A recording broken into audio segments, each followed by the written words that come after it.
भाइयों बहनों, आपने हठ योगियों के बारे में तो सुना होगा। ये उनकी उम्र 250 वर्ष, 500 वर्ष, 1000, 2000, वो जितनी चाहे उतनी वर्ष तक जीवित रह सकते हैं। एक दिन की समाधि से 10 दिन की उम्र बढ़ जाती है। लेकिन इसमें परमात्मा के दर्शन नहीं हो पाते। जी हाँ, आज आपको मैं 2 हठ योगियों की कहानी सुनाने जा रहा हूँ, जो परमहंस श्री राम मंगल दास जी महाराज से मिलने उनके गोकुल वन आश्रम में आए थे। इस कथा को सुनने से पहले जिन लोगों ने Gokul one Ayodhya YouTube channel को सब्सक्राइब नहीं किया है, या जो लोग इस चैनल में पहली बार आए हैं, उनसे विनम्र निवेदन है कि इस चैनल को सब्सक्राइब कर दें और बेल आइकन अवश्य दबा दें, जिससे नए वीडियो के नोटिफिकेशन समय समय पर उनको मिलते रहें। भक्त भगवान चरतावली से आज श्यामा माई हठ योगी, जिनकी उम्र लगभग 250 वर्ष, और एक रुस्तम हठ योगी, जिनकी उम्र लगभग 400 वर्ष है, उनकी कथा सुनाने जा रहा हूँ। यह बहराइच में थे।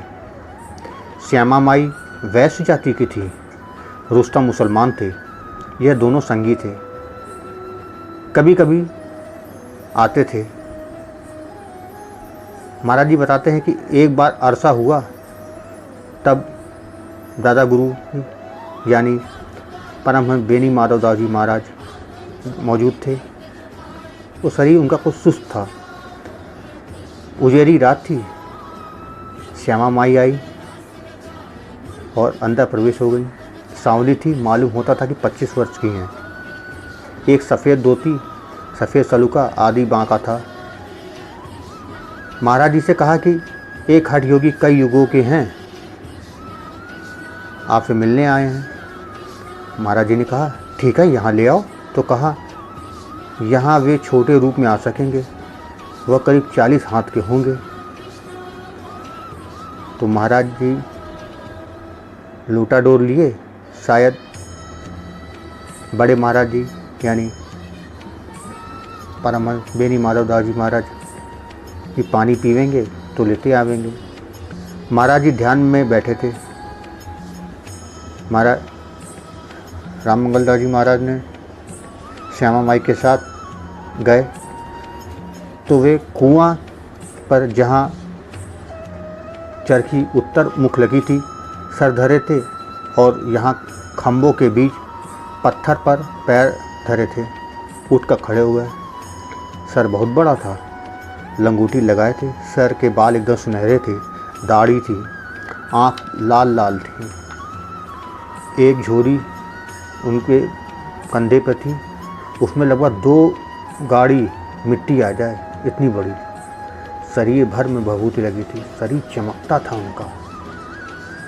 उनके शरीर में हमारा शरीर देख पड़ता था, जैसे शीशे के सामने खड़े हुए हैं। महाराज जी बताते थे। महाराज जी ने उनको दंडवत किया, बड़े शांत थे। महाराज जी बताते थे कि वह उनकी बाँह की मोटाई भर के थे। महाराज जी ने कहा हठ योग से आयु बढ़ती है।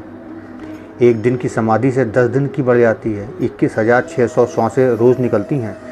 साधारण रीति से दौड़ने से, मेहनत से अधिक निकलती है। समाधि से अंदर रुक जाती है।